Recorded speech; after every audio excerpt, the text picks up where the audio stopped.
At this time, it's my privilege to welcome to our pulpit Lynn and Dori Cazier.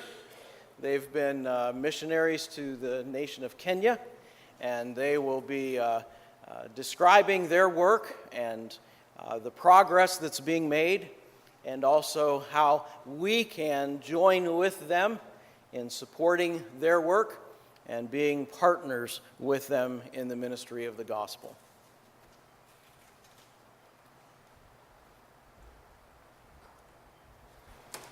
Thank you, Pastor Scott. Dori and we're very excited to be here this morning, and I just like to fill in a few more details on what Pastor Scott has said.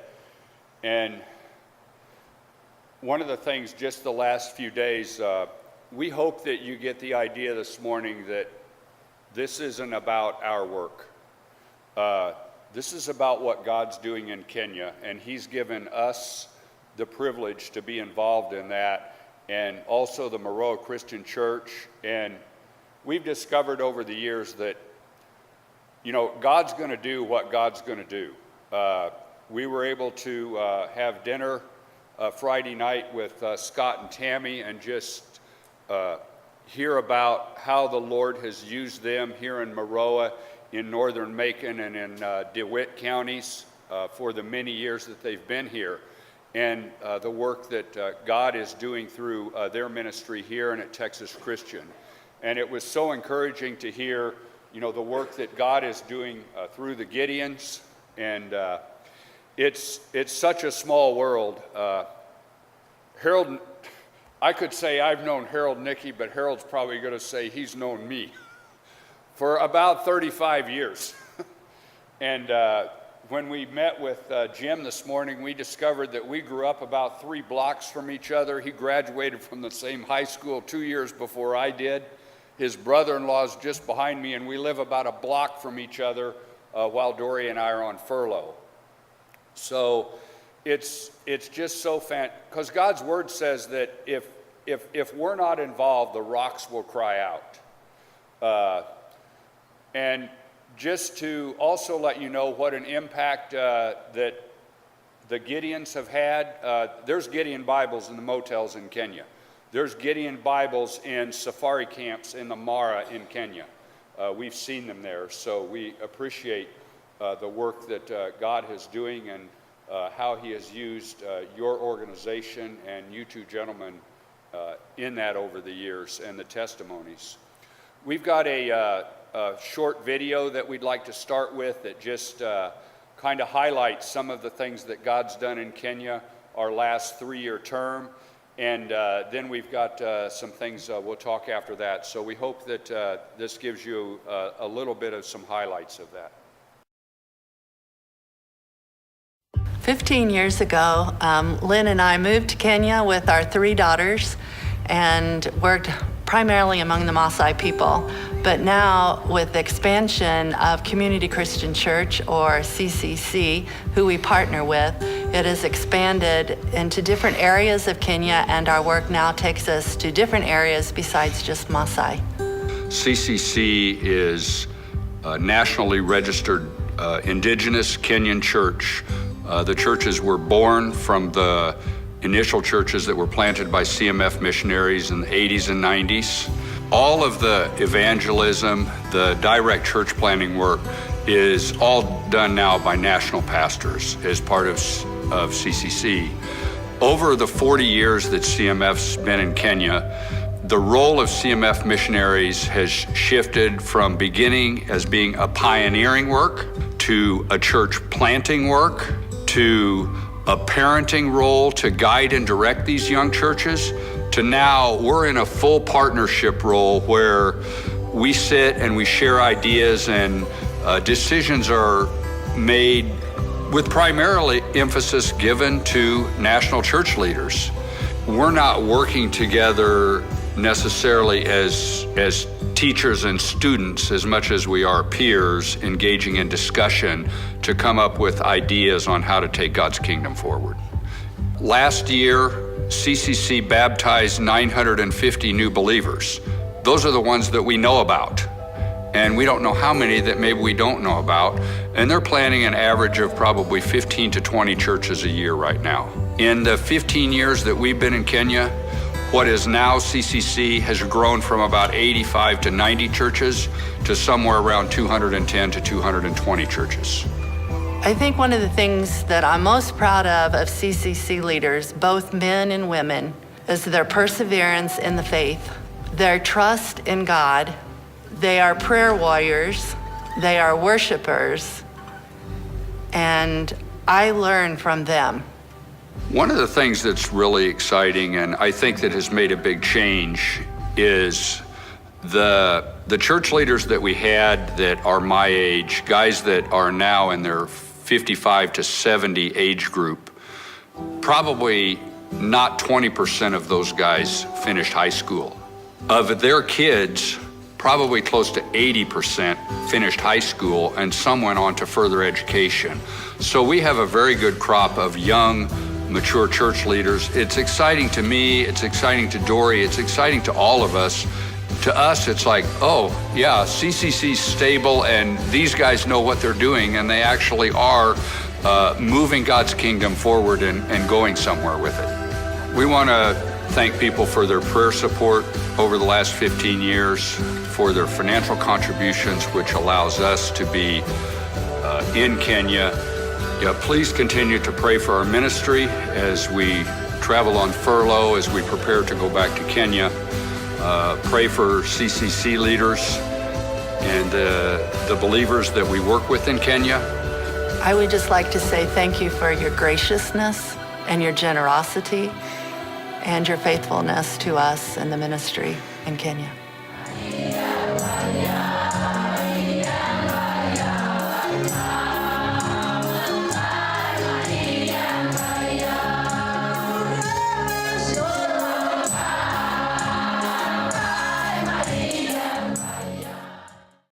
So the video highlighted some of the things that had happened the last 3 years.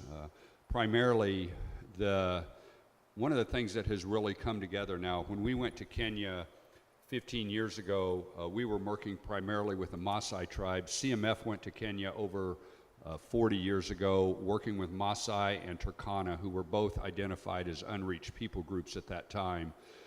Those churches have now come together as Community Christian Church. They have their own registration with the Kenyan government. And we as Christian Missionary Fellowship, or a CMF team, we partner together with that organization of Community Christian Church, primarily in leadership development.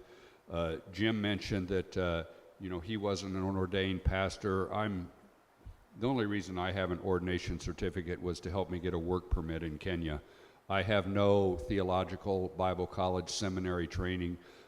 Most of the time, the guys that we work with in Kenya, they just call me the white construction guy, and I've got a few of my good friends that I call the black construction guys. So we just call one another that. But Kenya's about halfway down the east coast of Africa, and Dori and I have been there for 15 years. The Maroa Church has been a part of that ever since we first went to Kenya in January of 2003. Just to give you an idea, you can get an idea of the size of the African continent by looking at the slide on the right, how many different countries can fit in Africa. Across the continent of Africa, there's 6 time zones. We have 4 time zones across the continental U.S., and I think both these mics are, am I being picked up on this one now? Yeah, it seemed like maybe they were both picking up. So we have 4 time zones across the continental U.S. Across the continent of Africa, there's 6 time zones. The country of Kenya, you can see when the emphasis 40 years ago was on people groups, the Maasai tribe in south central Kenya and then the Turkana tribe is clear up in northwest Kenya. That's about a 16-hour drive over some roads that are not the best. As things have become more modern, though, especially for us, it's about an hour and 15-minute flight from Nairobi to Turkana. And the churches that CMF has planted now and that continue to be planted by those national churches. There's about 210 to 220 churches. They're also reaching out into other areas with in the Samburu area, also areas in Western Kenya. They have some churches also now in Nairobi and some other urban areas. And just to give you an idea of how this has meant a change for Dori and I, the first 12 years that we were in Kenya, I went to Turkana one time. The last 3 years that we've been in Kenya, Dori and I have each made about 3 to 4 trips a year up there, either together or separately, because of our various roles on the team. Her as a team leader and my role as trying to coordinate and oversee development projects and construction. So we have some different roles that we fill, and there's different requirements regarding that. Well, when we went to Kenya, we worked mostly with the Maasai tribe. So we've kind of been introducing you to the Maasai tribe over these years. But now we want to introduce you to Turkana. So when you go to Turkana, the first thing you notice is that the heat, and you notice sand everywhere because it's semi-desert. The other thing now, instead of seeing cows, you see camels. The women's beadwork also changes. So the Maasai, the women's beadwork, they wear that around their neck, but more flat on their chest. But with Turkana, the women have rows of beads wound around their neck, rows of beads. And then for a special occasion, they'll put, it looks like a crown that goes over top of their already wound beads on the top. So it's very different, and it's also a cultural difference with the Maasai and Turkana as the church works together over there. So it becomes interesting. Their homes, traditionally, Maasai still make their homes of mud and cow dung, and because that's what they have available. Turkana uses parts of the palm trees because that's what they have available. Our team consists right now of 12 adults, and the kids outnumber us with 13. Half of us live in Lodwar up in the northwest part of Turkana of Kenya, and the other half of us live in Nairobi. So we also have challenges, and that is we're separated geographically. We work with different speaking groups, the culture of those areas are different. And it's the same with CCC, our partner, the church. They also have the same challenges of working geographically separated, having different tribal tongue that they have to have translated. But God works it out. The CCC Women's Ministry is completely done now by themselves. I am only I'm their cheerleader, and I come alongside them to encourage them. This past April, they had their conference. They had 800 women that came together. They've outgrown their churches, and so now they meet in a school. And through the day, they have to meet outside under a big tent. At night, they have a revival. They call in the local pastors. And at night, then the women just sleep on the concrete floor in the school classrooms. They pray that God will show up. They let God, just show up, God. You do what you want to do, but just show up. And so it becomes like the book of Acts, where you see miraculous healings, you see families and relationships restored. You have barren women that now can bear children and bring their children to the women's conference. This past April, 30 women came to the Lord. So it's a pretty powerful ministry. This to give you an example of how different tribals' tongues have to work together. So on your left are the Turkana women, on the right are the Samburu, and they're singing to the Maasai women. So, they're all sisters in Christ, and they're all our sisters. The bead project continues, and I have some of it over here if any of you are interested. All proceeds goes to the women's ministry, and they use it to do outreach as well as seminars, conferences, whatever they need to do ministry with. We've had several challenges in ministry this last term as well. Particularly last year, probably one of the biggest challenges that we had was drought that had went on for most of last year. And one of the things is that in Kenya, in many rural tribal cultures, their livestock, that's their 401k, that's their working savings account, those kind of things. So when livestock die, there were many places people lost as much as 70 to 80% of their livestock. So they did not have livestock to sell to pay children's school fees. Children didn't go to school. They might not have had livestock to sell for major medical expenses. People didn't get taken care of medically. Also, with the lack of water was used for more important things like drinking and making tea, which much of their water is consumed as chai, which is tea with milk and sugar in it. But hygiene and bathing and those kind of things take a back seat, and then that also affects their health and affects them medically. In the midst of this drought, one of the things that we were able to do, though, with the drought is we were able to work with an organization called IDES, International Disaster Emergency Services, or as they say in Swahili or in Kenya, they say IDES because of the way they pronounce vowels. And we did some food distribution through the churches and some livestock restocking. And one of the things that we're very grateful for is our mission team, the CMF mission team in Kenya, is much smaller now than it was 20 years ago.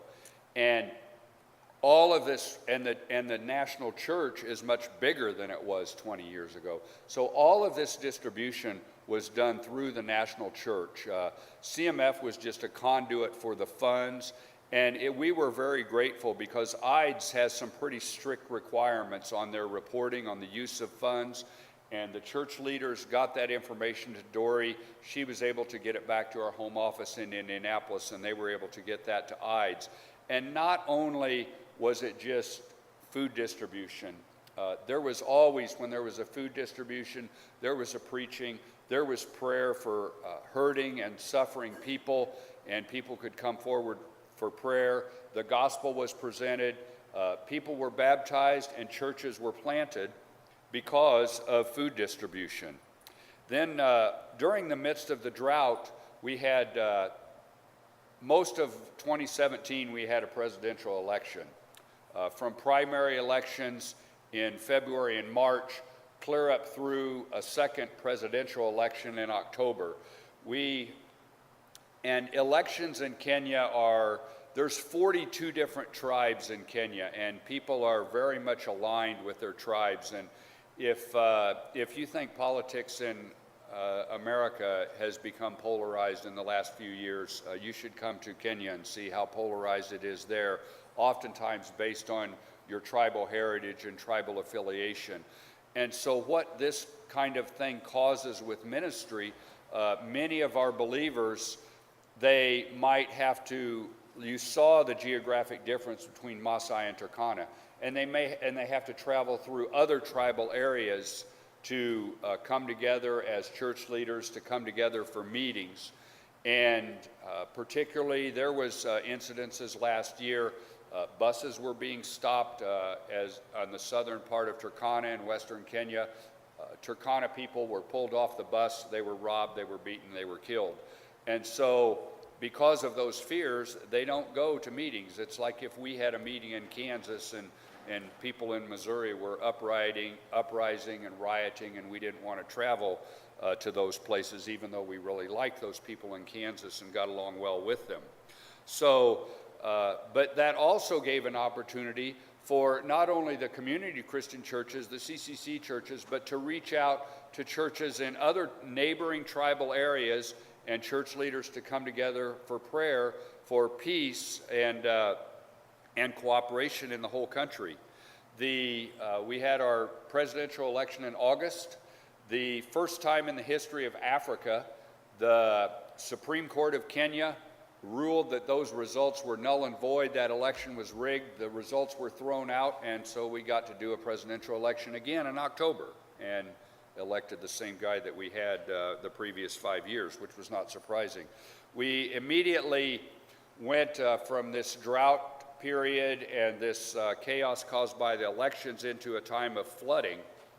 And it's very common in many parts of Africa that it's almost either drought or flooding. Sometimes it's like, can we get some normal rains? And many of the rivers are seasonal rivers. The ones you're looking at in the picture, 95% of the time, those are just dry riverbeds. And we've been in places, in villages, and all of a sudden you hear this noise and people are running, and you're looking at a dry riverbed, and you look up where the noise is coming from, and 3 or 4 feet of water is just coming down and fills the river like that. So if you need to cross those rivers, basically you're looking at, and it depends on how much more rain comes, you're looking at a minimum of a 2 to 3 hour wait, and sometimes as much as 2 to 3 days to cross flooded rivers. But in the midst of all this, ministry has gone forward. We are continuing to work with the church building program, and that's been part of my main responsibility since we went to Kenya. We've now taken this to the Turkana area. A typical church building, most of the churches in Turkana are still meeting under trees. Some of the ones that do have a building have something similar to what we would call a pavilion in the U.S. Now, our Western thinking, in a place where typical daytime high temperatures in January through March are 105 degrees or better, I'm like, why would you want anything other than a pavilion? Because the wind can blow through there. But the African concept of a building is a more permanent structure, just like we have a permanent structure here in many of the churches that are involved with this work, so made of stone or bricks. And so we have now taken this. We've got 2 church buildings under construction up in Turkana right now. And this program is not giving churches a building. It's a cost-sharing program. And the figures you see on the screen, those are the missions share of various parts of a church building. One of the things that we're also very grateful for what God has done, He has raised up the Kenyan churches to help realize what their responsibility is. When we first went to Kenya, the mission share of a church building was about 80%. The local CCC church was about 20%. We have not changed our amount that we give. Typically now, Kenyan churches are funding anywhere from 35 up to as much as 75% of their own church building. And so they're taking more ownership in that.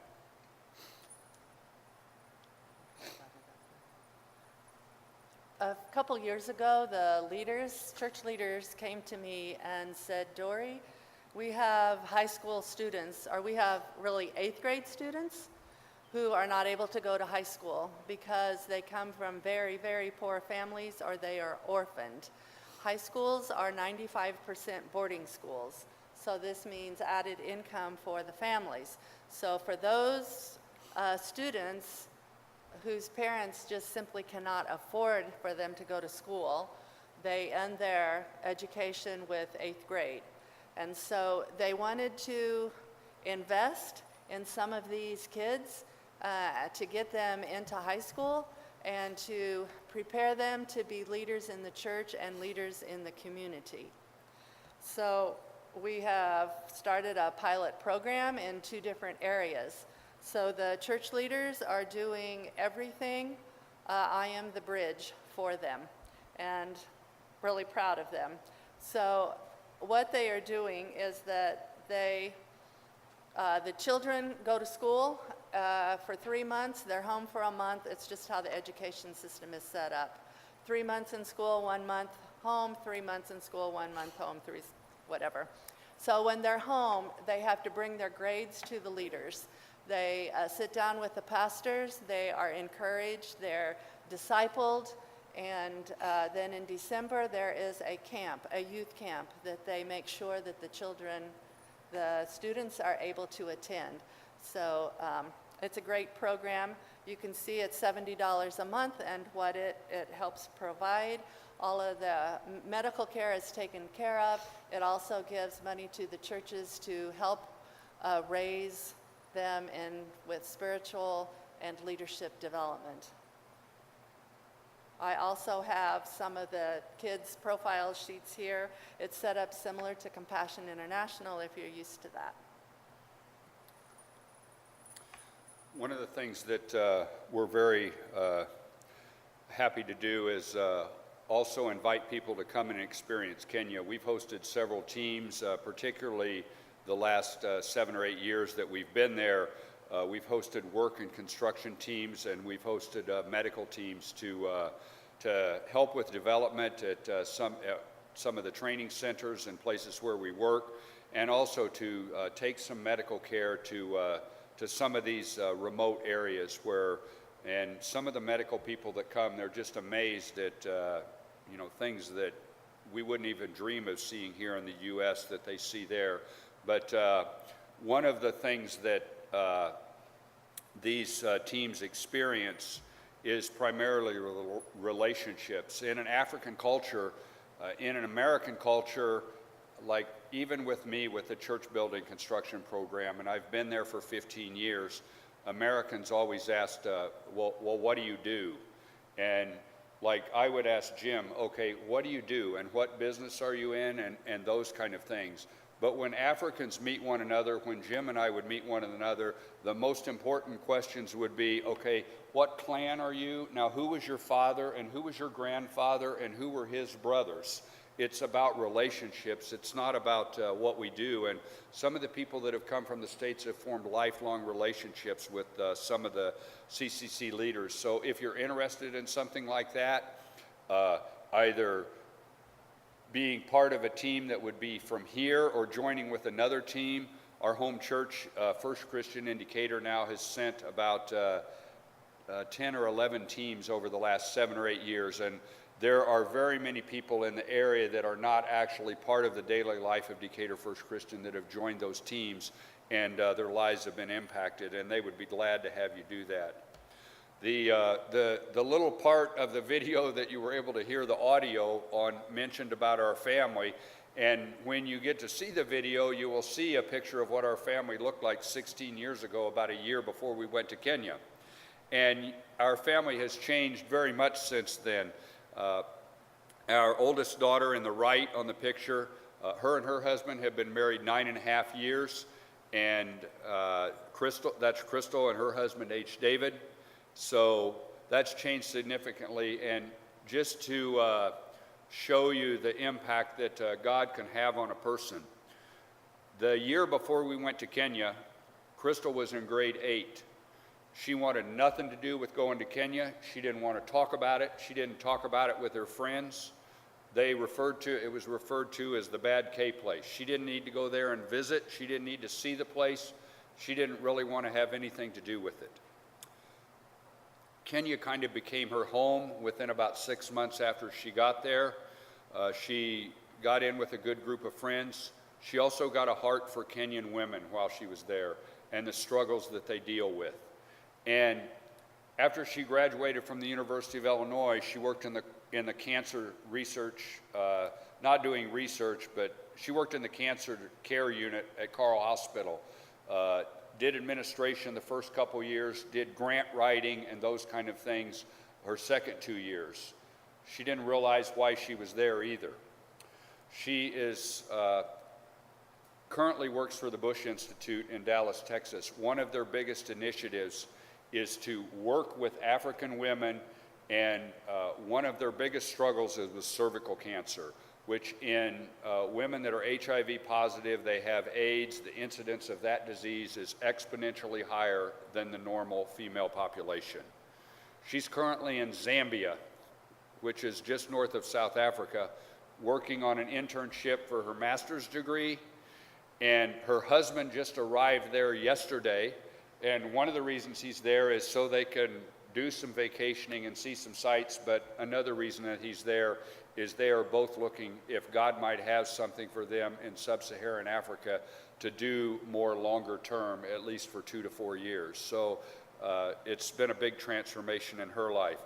Our second daughter, Leslie, and her husband, Ben, in the left on the picture, have been married 5 years, and they've also provided us with our first 2 grandchildren. Naomi standing next to her dad, and Jubilee being held by her mother. Our youngest daughter, Kara, standing next to me in the picture, just graduated from Northern Illinois University and starts a 3-year Doctor of Physical Therapy program there in about 2 weeks. So we've had some big changes in our family. We'd like to say, we can say thank you very much. We can say Asante Sana, which is Kiswahili, the national language, Asheo Leng, which is Maasai, Ijoka Noi, which is Turkana, and there's probably maybe some people here that know how to say thank you in Spanish, but we can do it in 4 languages. Oh, gracias, I think. And so we'd just like to say thank you to the Maroa Christian Church for your partnership over the years. Dori and I will both be around afterwards. We have a display. Maybe we can show the video on our computer during Sunday school. And we've got some new prayer magnets on the display table if you would remember to pray for our family. We've also got some cards if you're interested in being involved with the ministry as far as financial support in addition to what the church is doing. And if you've changed your email address and we don't have that, or you're not on our mailing list, there's a place for you to sign up there. So we'd like to say thanks to the church and thanks to Pastor Scott for having us here this morning.